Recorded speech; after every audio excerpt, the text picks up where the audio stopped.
for starters, I think change is just difficult for us as human beings because our brain is designed to protect us. And so whenever change happens, it's a signal to our brain that we don't like it. We're meant to be creatures of habit and routine. That's how we protect ourselves. So any change is just like chaos to the brain. And so and then depending on your experience with change, like that, it's like a muscle, right? If you're not used to big changes, if you're somebody like myself who just continuously, I feel like getting out of my comfort zone, and even for me it's exhausting, the amount of change and difficult things I have to do, right? But if you haven't put yourself in specific situations, if you're like a younger person and in a new, in a new career, for example, or even if you're somebody who spent 10, 15 years in a role, like a lot of people found themselves with all the different layoffs, right?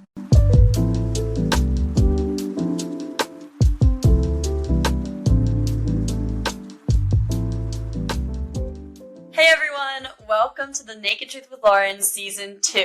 Welcome back if you're a Season 1 listener, and welcome for the first time if you're tuning in for the first time. We are going to be talking all about the messy realities of navigating your 20s this season, and I am promising you real, stripped-down conversations about work, friendship, dating, self-worth, and the growing pains that no one warns you about at this age. Hopefully, you will feel a little less alone after listening. I'm your host, Lauren, a 29-year-old professional living in DC, passionate about creating spaces for open conversations and building genuine community. And I am so glad you're here. Thank you so much to our Season 2 podcast sponsors, Kelly Miller, Marika and Batman Pierce, Pauline Shu, and Jenny Porter. I couldn't do this without you. If you've ever felt the stress of a demanding job bleed into your personal life, you are going to love our guest today. Elena has spent 15 years deeply immersed in talent development, giving her a unique view into what makes people thrive or struggle at work. She also used to be a personal trainer, a career coach, and has always been into wellness. Elena recently co-founded her third startup, Shiftwell.ai, which is a digital tool focused on workplace well-being. Shiftwell.ai blends psychological science and technology to identify exactly what an employee needs to be their best self. Get ready for a motivating and inspiring conversation. Welcome to the podcast, Elena. Thank you. It's great to be here. Okay, can you start by telling my audience a little bit more about yourself and your background, please?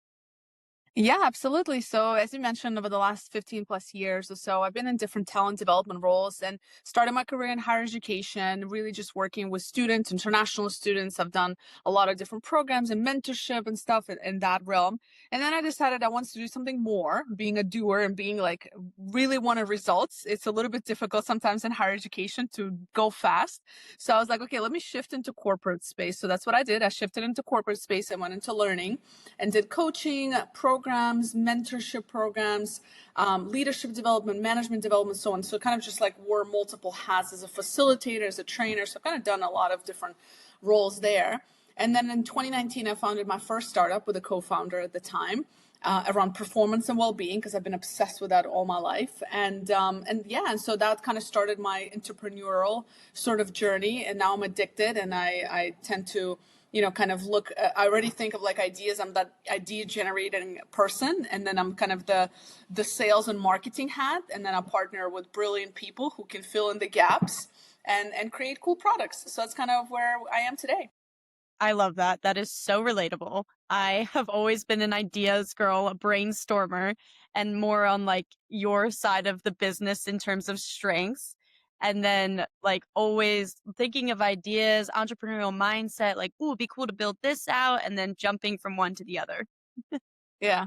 No, so I think that's like, it's the, I used to, when I was younger, like in my 20s, I used to be like, I didn't realize that was a strength. I didn't realize like, because I enjoyed it so much. And I think when you get used to doing things that you're like good at, it comes naturally, you tend to take it for granted. And as I kind of grew in my career, I was like, a lot of people don't like this thing. A lot of people don't like, the ideation state. A lot of people don't spend time thinking creatively. It's just not what they want to do. They just want to like do other things or like do technical stuff. And so it took me a long time to recognize that it's an actual skill set. And I still question it I'm like, do I really get to do what I really enjoy and like that I'm pretty good at and still make money? I'm like, that's interesting. That's incredible. I mean, that's like the ideal place to be. I think everyone wants to do that. Love what they do. We spend so many hours at work, you know? Yeah, absolutely. And I mean, not to make it sound all, all rosy for sure. Like it took me years to get here, a lot of experimentation, which we can get into, but a lot of years of like just doing a lot of things I didn't like and struggling and stuff like that to actually create this career and business that I have now to be in this space. And it's still hard every day, but a different kind of hard. Yes, exactly. Before we get further into your career and your background and your insights, I want to start at a high level by asking you, like I do with all my guests, what's been your high and low of the past week? Yeah, gosh, highs. So we had for Shiftwell, we had a really great breakfast this morning. So we brought together, it's the first event that we started hosting where we bring together senior HR leaders from our area and kind of just, engage them in a really thoughtful and impactful conversation around the biggest challenges people deal with in the HR space today. So that's definitely the high. The low, oh gosh, before we start recording, I said I'm one of those people who's just like really grateful all the time, even for the low stuff. So it's hard for me to come up with a low. I guess the low is that maybe I didn't get to spend as much time with my loved ones, and that's been like heavy on my mind. So I guess that would be the low, is like I'm not able to make time for family or my partner at the moment as much as I'd like to. So that's a continuing low that I'm trying to fix. Yeah, that makes sense. Due to like work and the Shiftwell startup stuff? Yeah. Yeah. Okay. Yes. Yeah, that makes a lot of sense. And that's really hard to balance. And it's a big priority that feeds a lot into our mental and emotional well-being, spending time with friends and family and loved ones and having those like meaningful social connections. So it's good that you're aware of it at least. I've come to realize that it's just very hard to balance sometimes. And sometimes you just have to prioritize. And the biggest lesson for me here, because I did this with my first startup as well, and I didn't handle it as well. And I think this time around, I just communicate better. I'm like, listen, like this next month is going to be wild, and I'm not going to be able to be there. I'm there if I'm really needed to be, but like, if I'm a little bit distant or I'm not able to make time because this is happening right now, and this is so important, and this is why it's important, and so on. So I think communicating that you're just not going to be available, I think that's what really helps manage these situations. And just, yeah, and hopefully people in your life will love you, they understand, and they want to be supportive, and they don't want to add to it. So, but it's definitely a toll nonetheless. But I'm still, like I said, by no means am I expert in this. I have not found a balance. I just know how to get things done and prioritize, I guess. Yeah, the communication, that's a great tip. The communication is definitely something I need to work on. So it's nice to hear like that feedback and advice. And also in terms of your Shiftwell stuff, way to do that market and user research to make the product as good as it can be with that breakfast you were sharing. Yeah, thank you. It's really, really, it was really, really interesting in general. So it's one of the things we're doubling down on, now and also in the next years, like building relationships. Because I think with all the AI, and although we have an AI product and everything, and we're huge, like, adopters in the space and we love it.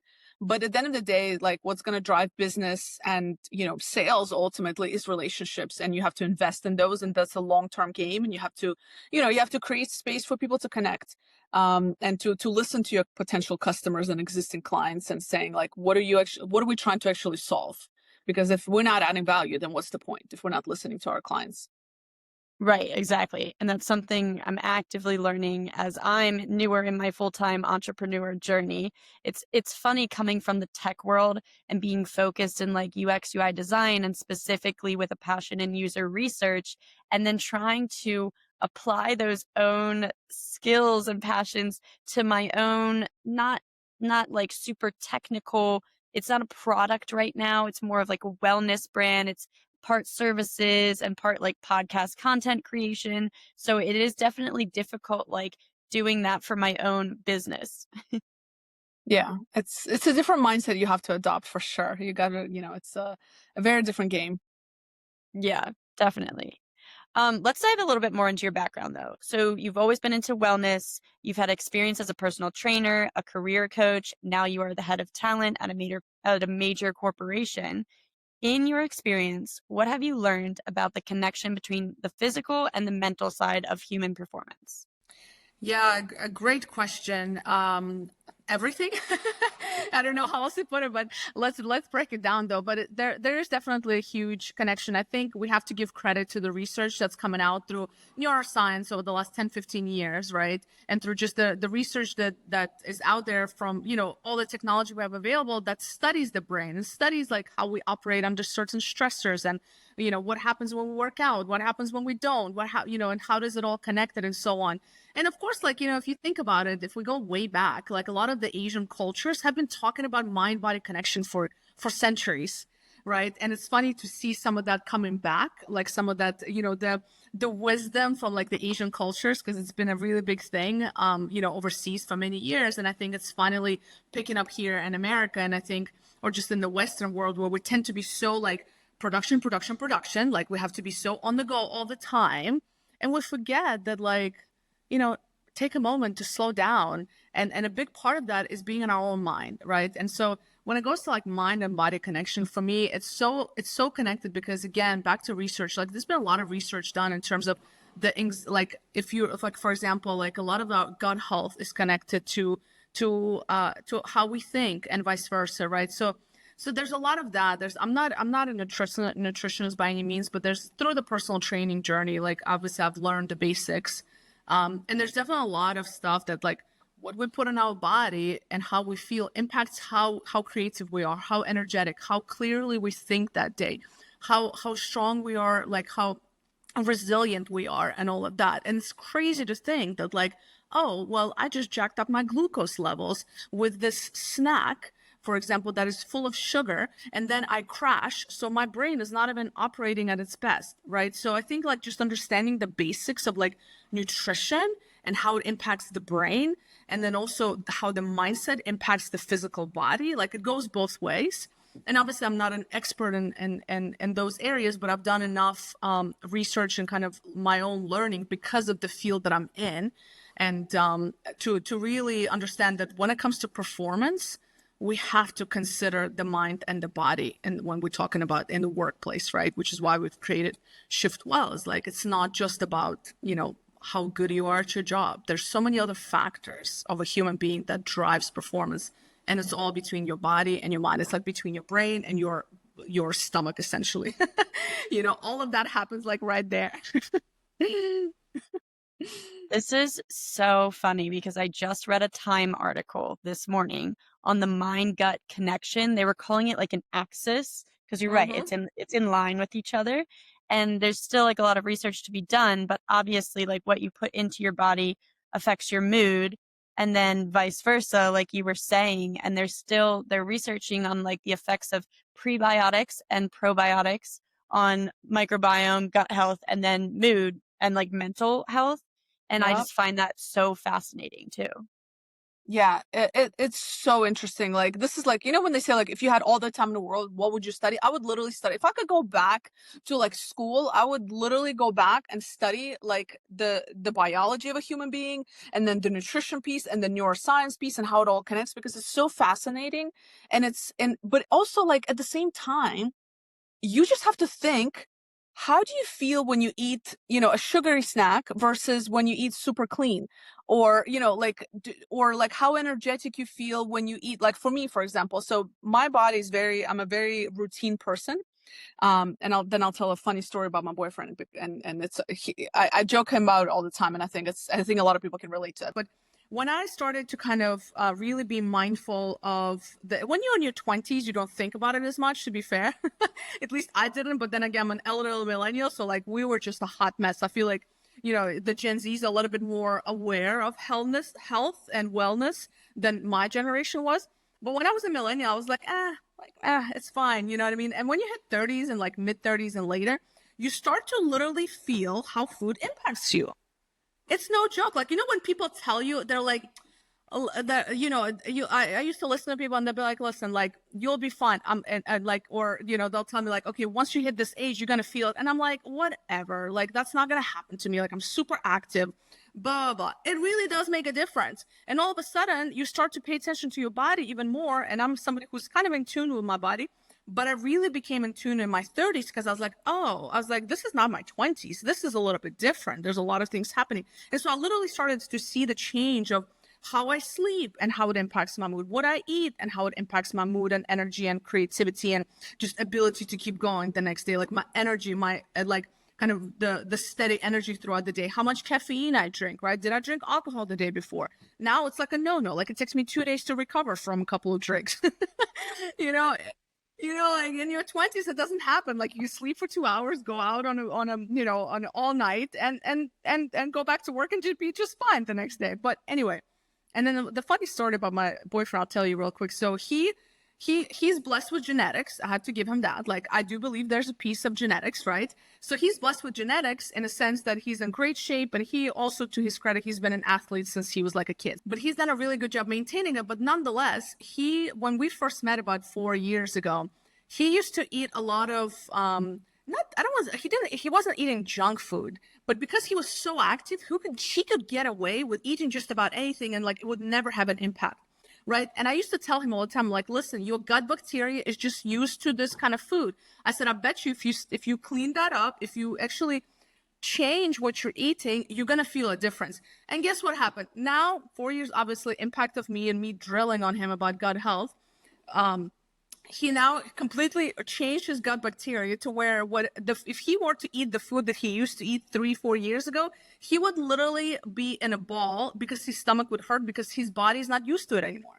And that's like, I witnessed it in real time, somebody's gut bacteria change. And now you would like, he's crazy to a point where it's like, it's so clean that he now questions me. And I was like, wait a minute. I was like, the student has become the teacher, but it's like, yeah, I'm like, it backfired. I'm like he'll question what I'm eating sometimes. I was like, you can back up.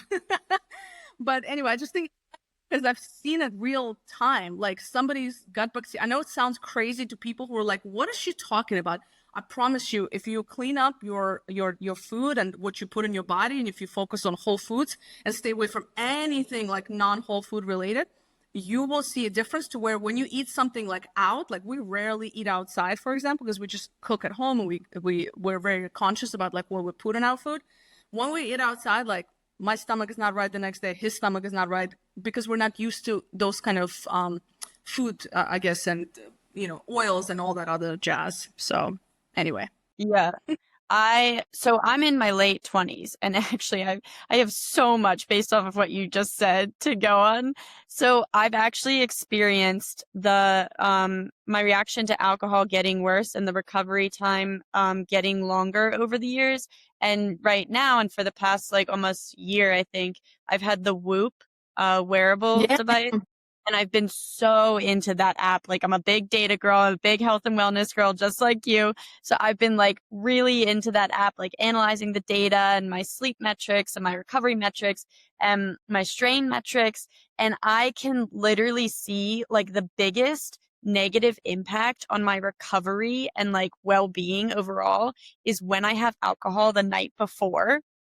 Like my recovery tank. And I'm curious, with all of your years of experience in the area of talent development, what is the biggest like mental health challenge or personal hurdle that you see people face when they're trying to level up or change their career path? Yeah, that's a great question. A couple of things.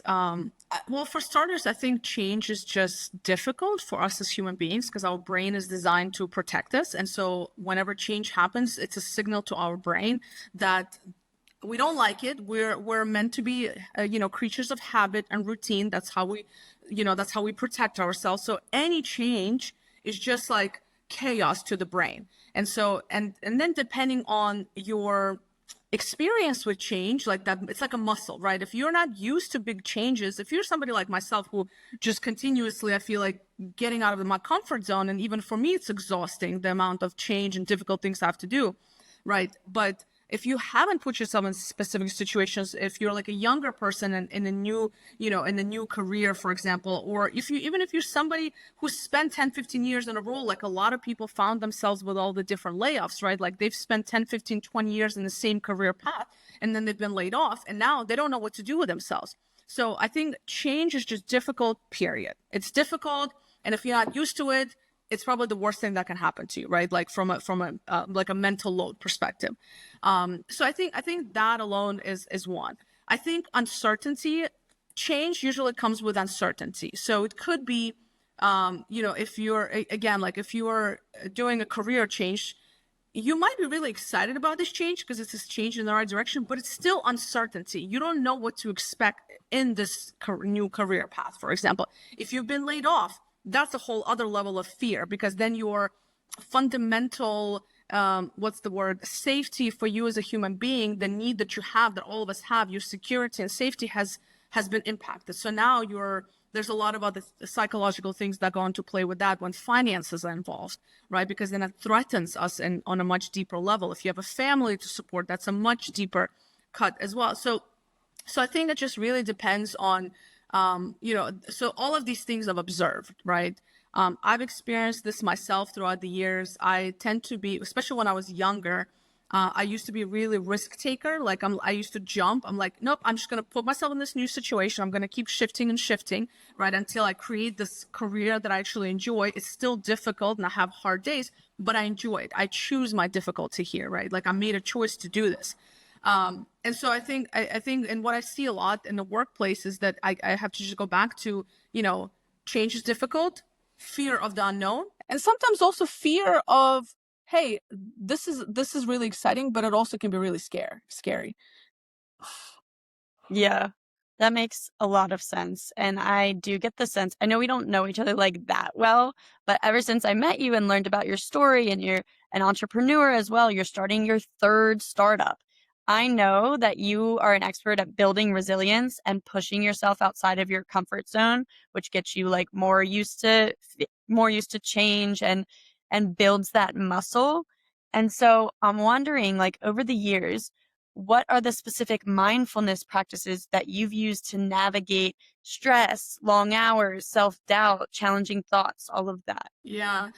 So what's interesting? As you asked me this question, I was like thinking to myself, I was like, what it really is? It's just when you take chances or you fail or something doesn't go your way and you're okay and you're like, oh, the world didn't end.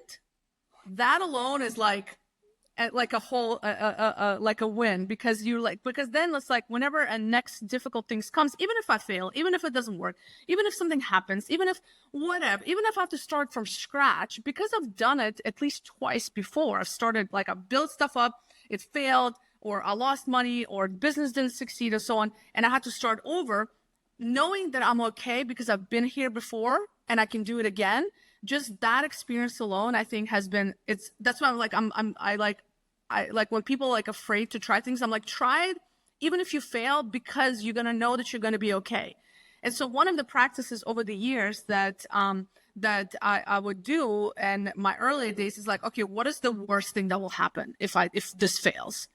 And so if you just write down like worst case scenarios, they're actually not so bad. And even if Tim Ferriss, are you familiar with Tim Ferriss? He's like he's author. So he did the 4-hour work week, the 4-hour body. You can see this one, the 4-hour body, the 4-hour work week. So he's just basically all about like experimentation and like how to be at your top performance and productivity. He's a great guy, great author. I don't know him personally, obviously, and so he has this thing, what I really love. And he says, when you're afraid of doing something, and I've used this in my life, when you're afraid of doing something, write 3 columns. And column number 1, you put what's the worst that will happen, right? In column number 2, you write like as many things as you think is going to go wrong. Like, let's say you want to do something, let's say you want to change a job, and you write down, okay, maybe the company will change their mind and they don't want me anymore. Maybe I'm going to be really bad at this. Maybe I'm going to hate what I'm doing. Maybe I don't like my coworkers. So you just write down everything possible in column number 1. Column number 2, you say, how can you prevent this from happening? So how do you make sure to minimize the risk of these things going like the wrong way, right? How do you make sure that this is the right career? How do you make sure you are going to be good? How do you make sure you get along with your colleagues, etc.? And then the third column, if it does happen, how are you going to bounce back? So if you do change your career and you've done everything you possibly can to prevent, not having a successful career change, what is the thing that you're going to need to do to bounce back? And I love this strategy because it's like, first you lay down all your fears, you minimize the risk by looking at all the different things that could go wrong. And by the time, if it does go wrong, which most of the time, like I think like percentage wise, you said like 90% of the time that doesn't happen, 90% of the time you're fine. But even if it does, at least you've mentally prepared for it and you're ready to deal with it. And you already thought about like worst case scenarios, how do I bounce back? And so I think that alone is a huge like mental exercise that really helps. But that's one. But the biggest one, and it's so simple, and I wish I had something more like transformative, is just go to the gym. Just go to the gym, like go for a walk, do any kind of movement for like an hour. I've had so many days where I felt like the world was falling apart and I would just go for like a long walk. And guess what? By the time you're done, it doesn't look so bad, And so it's just like, I know it sounds so simple, but I think like for me, the biggest mindfulness practice, I go in and out in terms of like actually mindfulness and meditation, all of that. Like I'm kind of like, I either go really deep or then I kind of back out. So I keep coming back and forth to that. And that helps when I do it. But what I've been super consistent about is working out. I would always go to the gym, no matter what, no matter how I feel, always go to the gym, go for a workout, go for a walk, go for a bike ride, do some sit-ups, do some push-ups, anything to stay, go on a hike, like anything to stay active. I'd say that's probably the biggest one.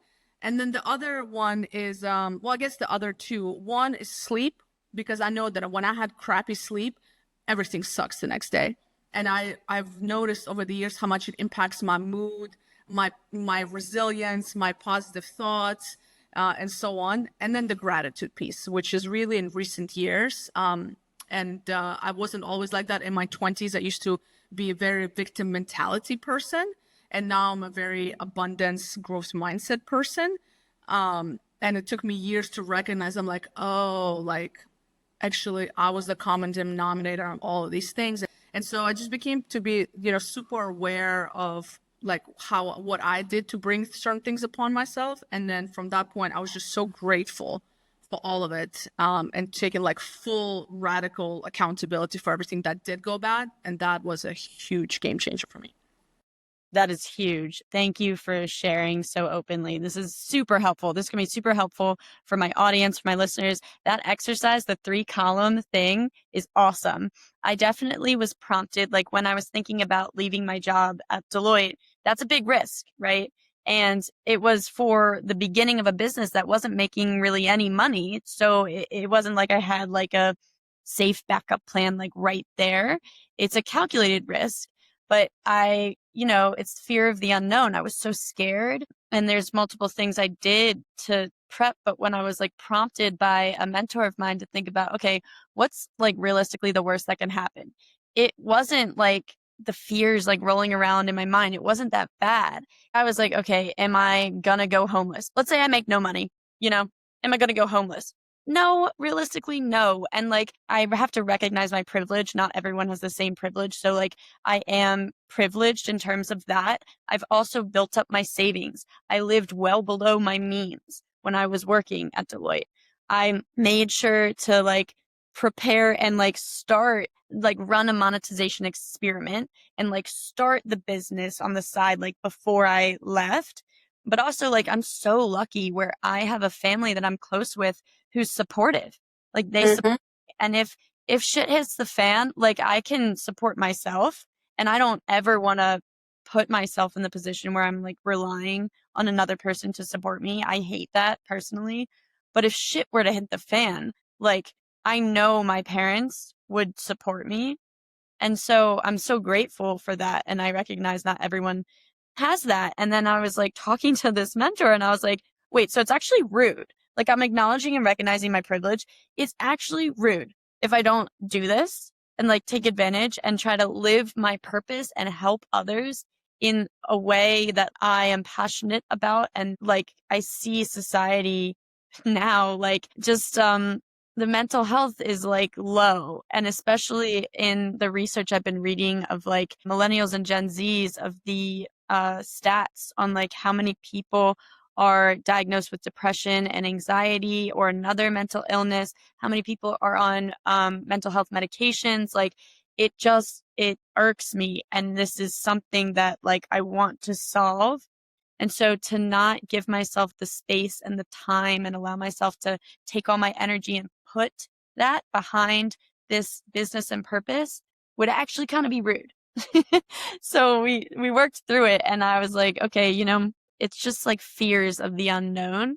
And also, like, if I don't push myself outside of my comfort zone, I will never grow. And if I were to die, I've said this multiple times, but how I make decisions is like, if I were to die without doing this, would I regret it? Yes. I'm not trying to die with regrets. Like, I feel like I'm beating a dead horse because I feel like I've said this way too much, but like, it's true. Like a lot of people, like you said, it's like they're scared to like change careers or make a new move, but it's like, okay, how many people are dying with regrets? And Yeah. it's a lot. It's a lot. No, we need you. We need people like you because it's a huge thing. I see this a lot in the workplace, just the anxiety from all generations. It's wild to me. And I'm with you. I'm one of those people also, like, I don't want to live with regret. And you know what helped me? And you're very wise, because I had to go through a lot of stuff to recognize. So the fact that you recognize this now is very admirable, because for me, what helped me recognize that I'm just going to take my chances, because through my career coaching life and through the different organizations that I work with, part of my role, usually people come to me when they are in the midst of a career change, or they're about to be laid off, or etc., whether it's through internal people, external. And I've observed this, and I literally have coached people. Like, I still remember, there's so many examples, but there's one guy. He was a VP of a big like oil company.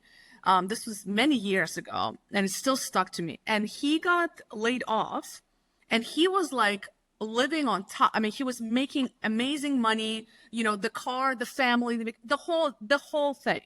And he just did not even see it coming. And I was like, and I remember since that moment, since that happened, I was like, it can happen to anybody. Because we think that if we reach a certain pinnacle in our career, if we make a certain amount of money, if we have a certain title like a VP or president or CEO, that's it, like we made it. And it's so uncertain. And I've seen so many people. And then you know what happens? And I always say, like, it's a midlife crisis, because then what happens is it's the first time in many of these people's lives that they were forced to pause and say, oh my God, I don't want to do this anymore. I don't know why I've been doing this for the last 10, 15, 20 years. I hate my life. I hate my career. And I've been just doing it because it's just something that I got into a flow of doing. And that's what happens when you hit midlife crisis, because you reach the success, you have the money in the car and the vacations and the family, and you're so deeply unhappy, and you have so many regrets around your career and the lack of purpose that you feel. And now that's been taken away from you, and that's the only thing you identified yourself with. And now you find yourself starting from scratch. And observing that, I was like, I don't want to be there. I don't want to be in that situation. So that really opened up my eyes a lot to like, oh, it's not about your title. It's not about so many other things. I think we forget that we're much more than our careers, and we just don't even think creatively to say, I have a lot of value to add. I have a lot of skill sets that can be applied in so many different areas of life in a way that I can enjoy, that brings me energy, and I can make money. I'm a true believer of that. I've seen this in many people in their careers who thought there was nothing more they could offer, and completely transitioned their careers. So I think that really helped me navigate my own career and my own risk taking. And to your point, like, I don't want to reach that point and be like, oh my God, what did I spend the last 10 years doing? A bunch of things I don't like, for what? And then somebody just takes it away from me, and now I don't even know who I am. Kudos to you for knowing this now, because it took me years of observing other people, and then one day it clicked. I was like, oh, they didn't pause until now. The first time they paused. Yeah, because we live in a hustle culture. Thank you. And yeah, thank you for sharing. I mean, that's huge. And then it's like years wasted. And then you have regrets. And then it's like this whole cycle. And then you go through the crisis and your mental health tanks and like all of that. But also, I want to talk about another piece you said, one of the techniques you use that more recently you employed, I think, gratitude. You always like focus on what you're grateful for. So it was hard for you to like pick a low or identify like a low of your past week. And I've realized too, I struggle like many other people with self-doubt and imposter syndrome, especially in the stage of my career since like leaving my 9 to 5 and my career in tech consulting earlier this year and basically pivoting to something completely different, like podcasting, content creation, running corporate and group wellness workshops, one-on-one goals coaching. I discounted the soft skills that I developed in my career so far and all of the different things I was doing there, like outside of my normal job, like as a product designer, as a scrum master, or whatever I was doing. Like I also really like was into team bonding and well-being, and I planned all these events during the pandemic. I like worked as one of the team culture leads. So I was doing some like HR, people, employee engagement, talent development work. I just didn't call it that. And like coaching as work and then like managing up, managing down, like all of that. I just didn't like think about it until another one of my mentors and previous coworkers was like, wait, think about this. And I'm like, you're so right. And then now in this phase of like, okay, I am a founder and I'm calling myself a CEO as well. And that's what I am of the business. I've always dreamed of being a CEO. I literally was just saying this the other day that I used to compete in pitch competitions for funsies on the side at Deloitte. I was in this like design thinking, I think 4-month like training and development program. And then it turned into creating your own product in terms of sustainable fashion was the overall like prompt or theme, and then a pitch competition.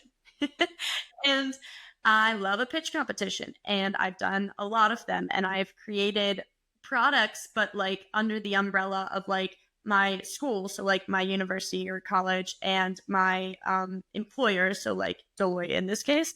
So it hasn't been like just on my own. It's been under this like safety net as like a side project, but my team ended up winning. And I've done that several times. We won a bunch of competitions at my advertising class in college. My team came in like second or maybe like tied with the first place in like this program called Startup Deloitte years ago. And then we did this design thinking thing and my team won. And I was like, wow, okay, so this really like filtered into my thinking to take that leap as well into full-time entrepreneurship. But I told my teammate, who was much older than me, 2 levels above me. She's like a manager. I was like a first-year consultant. And I was like, I want to be a CEO. And she was like, wow, like that's so ambitious. Like, good for you. I can see you being an amazing CEO one day. Like, you work towards that, Lauren. And I love her. We worked really well together. But I was like, okay, that day is in like a couple months. Like, I was like, that day is now. I'm promoting myself to CEO. But still, there's like self-doubt and there's a lot of stress, as you know, like being in charge of all these different aspects of the business. But with this consistent gratitude practice, my mind is reprogramming to notice the positive more and focus on the positive. So like it's not as bad as it would have been years ago. Like Lauren in 2022 could not have handled this. Like straight up would have quit. Mm-hmm. It's huge. It's again, I go back to like when I had a really hard time about 5 years ago, and I remember I felt like the only thing that kept me going was just gratitude. I'm talking, Lauren, like financially I was struggling. My health was struggling. I gained a bunch of weight. At that point I got out of a relationship. Like my relationship ended. Business was struggling. I mean, like every possible scenario in your life was just shattered. And the only thing that kept me going was I'm grateful that there was so many different things going in my life. And like I was kind of grateful for the opportunity because I feel like now in hindsight as well, I needed that shakeup to change a lot of things in my life. And I was grateful that that was happening to some extent because I knew that it was preparing me for something else. And I know it sounds really woo-woo, but I just remember I'm going to be okay. I just need to get through this really horrible time. But like deep down, I just had this belief. I'm like, no, I'm going to be okay. I just need to get through this because it's not forever. And I knew that it was a choice that I could, and that's why I think about when it comes to like mental resilience, is like in these moments, you have a choice, and you have to, you can ask yourself, is this how I want to continue to feel, or do I want to do something about it? And that's a choice. And the choice that I make when I'm really low, and it's been I bounce back really quickly. Usually at that time, it took me like, maybe like a week to where I was like, just really like, just like self-pity. And then because there was just so many things going wrong, like have gone wrong at that time. And so I just needed to just be like, you know what, I'm just going to whatever for the next week. And then I was like, okay, that's enough time. Now it's like hours. Like I'll give myself a couple hours or like a day. But like, feel sorry for yourself. Do the self-pity routine. Be mad at the world. Do all of that. And tomorrow we're back up, right? We're going back again. And I think it's healthy to have that moment. But I think that you have to make a choice. Like, I'm going to give myself a day, but I'm going to make a choice to start moving towards the right things. Like and part of those like actions is just feeling grateful for like even an opportunity that you have a choice. You know what I'm saying? An opportunity that you can make that choice to either stay here or move out of this mental state. You know what I'm saying? And then there are things you can do to get out of, to fix your finances, to fix your relationships, to fix your body and weight, to fix all the things that are wrong right now. And I think so yeah, like I am like just grateful every day. I mean, no matter what's happening, like I'm just grateful for it all, because again, I think because of all the things that I've gone through, like every time it turned out to be for the better, honestly. Like, and maybe that's my mindset. I mean, like I have friends that are like, well, don't you think maybe it's just because you, in your mind, you're like, you accept that this was a good thing that happened. But what if it didn't happen? Would you be in a different space? I'm like, but it did happen. So like, yes, we could look at what could have, should have, would have, but that's a waste of energy. I think I choose to focus on like, I believe everything that happened and there was a lesson. And I think that's another big thing is like, did you learn something from that? You know what I'm saying? Because I think that is something to be grateful for as well. It's like, okay, I've been there, done that. Now I know not to do it, and I can do something better, or I can react differently, or I can make different choices. And anyway, there's a lot there. But yeah, gratitude is everything. Because there's always something you can find to complain about, to a bad thing that's happening. Everybody has that. We didn't even touch on your podcast. Elena also hosts a podcast called Shift, and she just interviewed me the other week for it. And we talked a lot about resilience there. And how that is like one of the top skills you can have as a professional, I guess, of any age in today's climate, like today in society today. So tune in to her podcast, Shift. I think it's on all platforms, right? Yep. Shift with Elena Agar. Yep. Yeah, definitely. It's a similar but different conversation, but also focused on workplace well-being. Mm-hmm. Yeah. No, definitely. We had a good conversation, lots of gems in there, lots of insights. So we're not going to give it away. We're just going to let people follow it and then look for your names. Yay, I'm excited. Yeah. Okay, so I want to get into Shiftwell.ai. Do you call it Shiftwell or Shiftwell.ai? Shiftwell. Okay, yeah. So that is all about helping employees be at their best. Can you tell us more about the tool and how it works? Yeah. So Shiftwell came to life when me and my two co-founders, we've known each other for a couple of years. We met a couple of years back, and we started chatting and starting to understand that collectively we've been experiencing different things in organizations. And my co-founders worked at big names like Amazon and Google and so on. So it's like some of the best organizations that are out there, right? Spending a lot of money, and the intent is good. Like they're spending a lot of money, a lot of effort into trying to get the best out of their people. But collectively, across board, if you look at any Gallup report, so for people who know Gallup, it's a research company, right? They release a lot of like human capital reporting and so on. And if you look at the engagement of employees, right, like or the disengagement of employees every year, steadily for the last like 10 years, the majority of the people in companies are completely disengaged, right? Like 75% of people plus are completely disengaged, right? And so there's a lot of different issues that go into disengagement. So when people are disengaged, it's not just like, I'm just not interested. It means they're a lot of times values are not aligned with the company values. It means they don't really feel like they're doing anything of purpose and meaning. They're probably not a high performer, so you're just paying somebody just to put a butt in the seat, and they're doing the bare minimum, which means they're not even touching their potential. They're just they're just there for the sake of being there, right? So there's a lot of underlying issues to this disengagement, and so a lot of that goes back to how we assess performance. and how we assess engagement in organizations, and what do we do to fix it. And the point being is that we're assessed it the wrong way, and we don't take the right actions to address the gaps or the challenges. So Shiftwell came about to say, we know this exists, we've experienced it firsthand, internally and externally as professionals.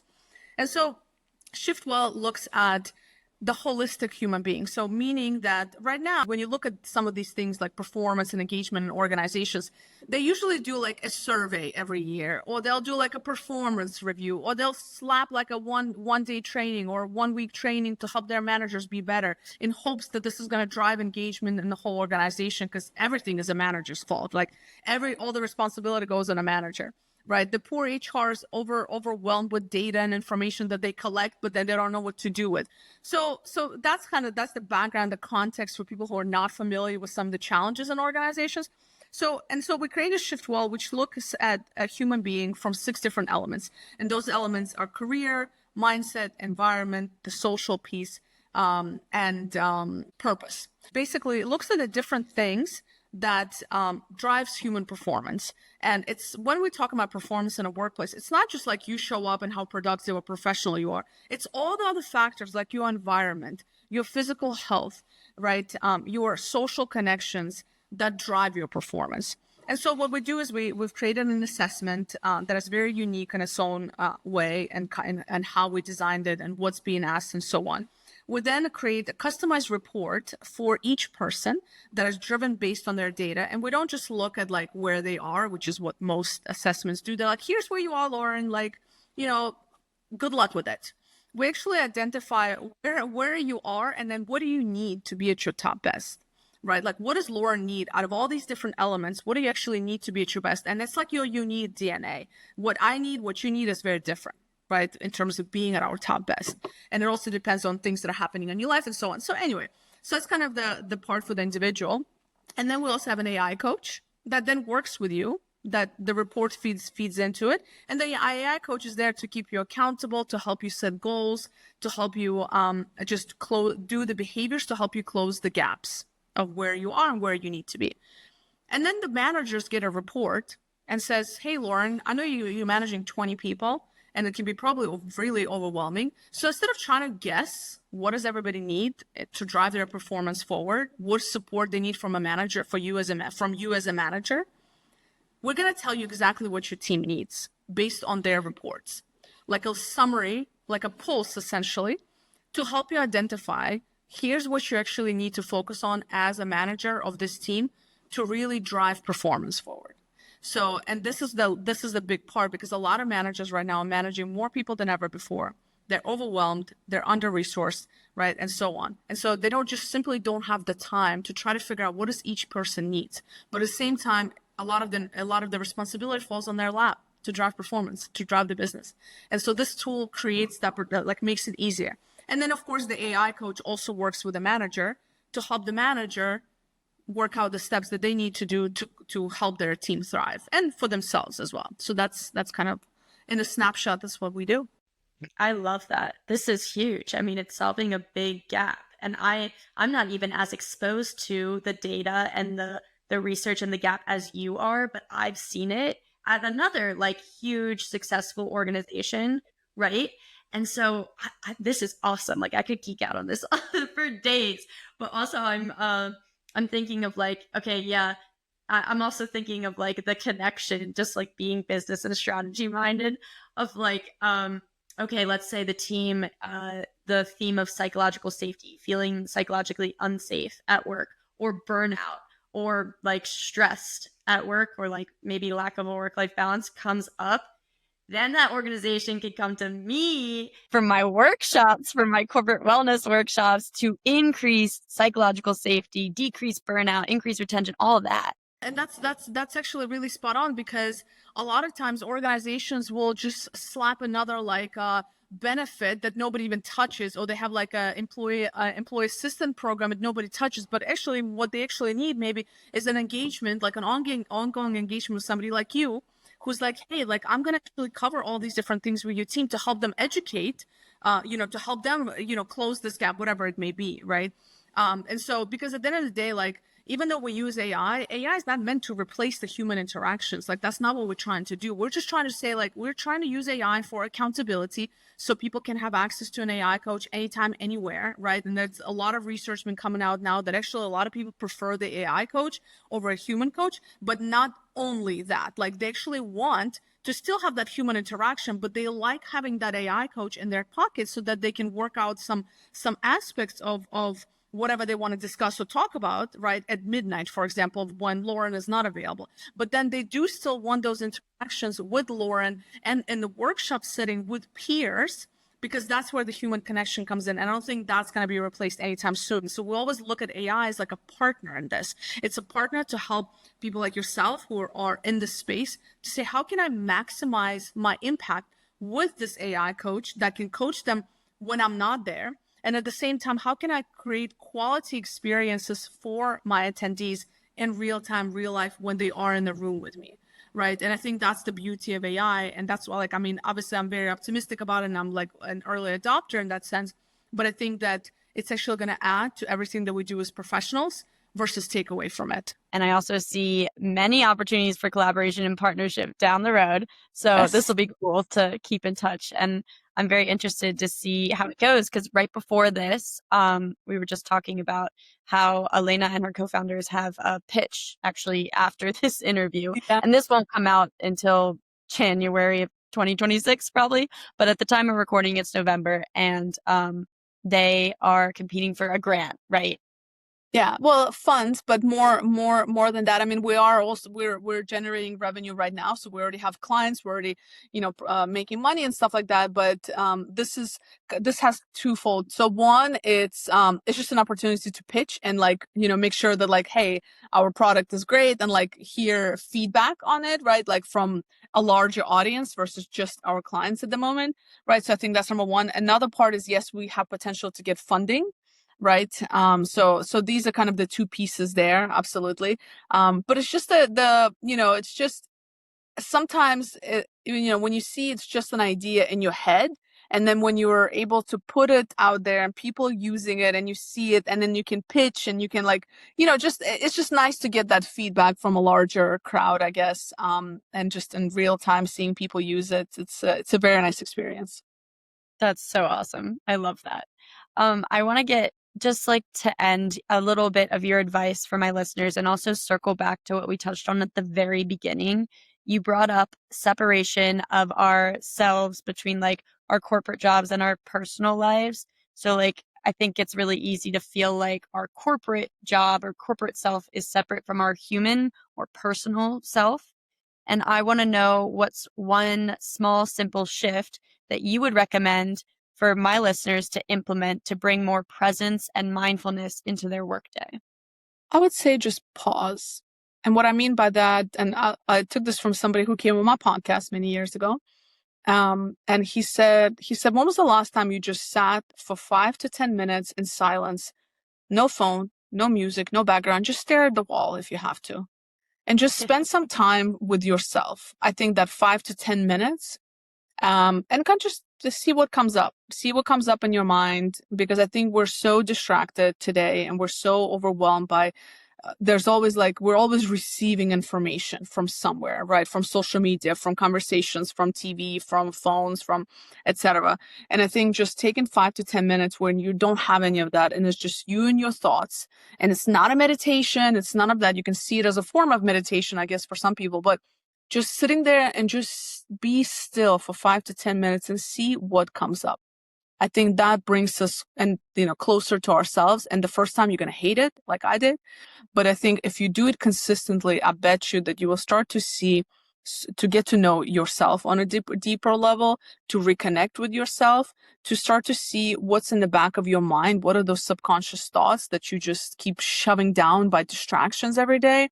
And that's going to start coming up, what's really important in your life. And that's been a game changer for me. It's just pause. Don't make it a forced pause. Pause before you're forced to. Like, wow. Okay. Yeah. It seems so simple, but it's so hard. That's actually so hard to do for a full 5 or 10 minutes.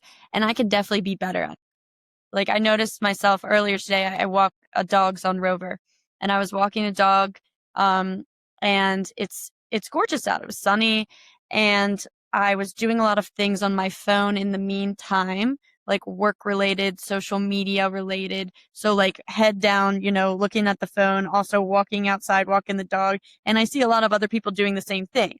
And I Mhm. noticed that earlier. Like I was like, okay, wait, I need to put the phone away for like 2 minutes and just like be present and enjoy the walk and the sunshine and the good weather and like watch where I'm going so I don't run into things. Like I'm not always the best at that. So I can definitely improve in that area. Yeah, it is very hard to do. I also recently I've started to worry of how much of the thoughts are, our own thoughts versus influenced by everything that's coming into our mind every day. Like, do we even know what we think? Like, what do we actually think? And why do we think those things? Like, is it because we actually think and believe those things? Or is it because the algorithm that we're looking at is so like pushing certain information, right? Like, and we're just reassuring our own biases and so on, right? Like, but why do we actually think what we think and how we think? And like, where does that come from? Why do you believe what you believe? And so that's what I think about in my 5 to 10 minutes. Like, whenever things come up, I'm like, where did I get that thought? Why do I think that? Like, what is there to justify that thought? Right. Like, and it's like, I know maybe it's going to like something deeper, but um yeah, I worry for myself and for us and as a society in general. I don't know if we know uh how we actually formulate our thoughts, and do we actually believe them, what makes us believe them, and like do we, it goes back to like your values, like what do you actually believe, and so on. So it's a whole other podcast, but I think that's why that 5 to 10 minutes is so powerful. Like, get away from everything and just, what do you actually think? Yeah, that's so scary to think about. You're so right. And I haven't done like super deep thinking on it, but it actually just came up in a conversation I had with a fellow podcaster who interviewed me for her podcast yesterday, actually. And she has a fascinating story about how she grew up in a like, I think Christian nationalist or nationalist Christian cult for like most of her childhood, and then she got out of it, and she actively, like, now she has a whole family and 2 sons, and she actively will catch herself thinking one thing and be like, is that my thought? Where's that coming from? Do I believe it?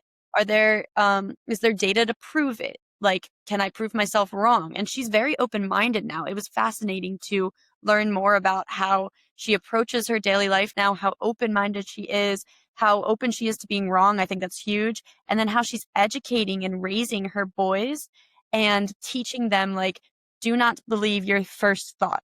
So, like, your thoughts are not you, right? They can come and go. And she said, don't believe your first thought. You'll have a thought, and maybe it's something like, I want to punch her because she's being Mhm. annoying. Okay, stop, right? Reflect, and then think about where that thought came from. Okay, that's a normal thought. People think that, whatever. But then you have to pause and be like, okay, do I punch this person, or can I take a different route? This is just a random example. Yeah, it's the real example though. It's Yeah. And how then the often do we second make thought is decisions because we don't pause? You know what I'm saying? yeah. Like, we're reacting. We're just reacting, but on what basis, right? And I'm telling, because it's from experience. I used to be very reactive as a human being, and that's the Russian in me, maybe, I don't know. But I used to be like super reactive, and then I'm like, oh, let me just take a second. Not everything needs a reaction right then and there. And so, Yeah. so anyway, yeah, and interest, yeah, I agree. It's something I'm thinking about a lot lately. So maybe that's another podcast, on my podcast or your podcast, one or the other. Yeah, part 2. Stay tuned, everyone. Yes. Before we wrap up, though, I want to give you the opportunity to shout out your socials, websites, services. Where can listeners connect with you? Yeah. So for myself, LinkedIn is where I hang out at the most. Elena Agaragimova. Well, thank you so much for sharing all of your incredible insights. Best of luck with the future of Shiftwell. I'm really excited to keep in touch and be updated about it. Thank you. Thank you for having me. Thanks for listening to The Naked Truth with Lauren. If you like the show, make sure to subscribe, rate, and review it on whatever platform you're listening or watching. It helps other women just like you to find the show. And if you have a friend who needs to hear this episode, share it with them. If you want to hear more from me, sign up for my Community Gratitude Practice newsletter at thenakedtruthwithlauren.com. You'll receive a quick dose of gratitude every week to help shift your focus from what's missing to what's meaningful in your life. And you can follow along on Instagram at thenakedtruth.pod for more inspiring content. Catch you on the next episode.